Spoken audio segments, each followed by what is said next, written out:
Anggota DPRD DKI Jakarta Viani Limardi dipecat dari Partai Solidaritas Indonesia (PSI). Viani Limardi sebelumnya sempat viral karena protes mengenai aturan ganjil genap di Jakarta.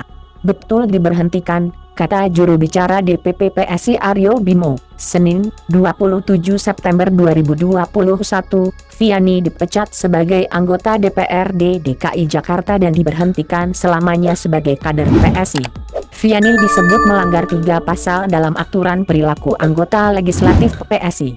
Salah satunya melanggar pasal 4 angka 3 aturan perilaku anggota PSI. Karena tidak mematuhi instruksi DPP PSI.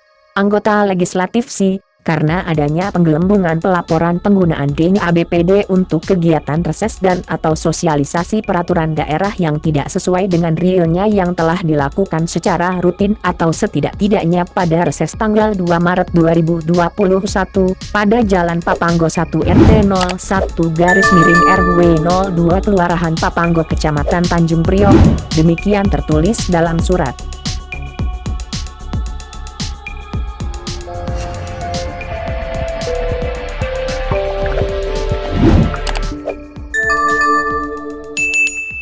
Dapatkan berita update dengan mengklik subscribe, lonceng dan berikan komentar.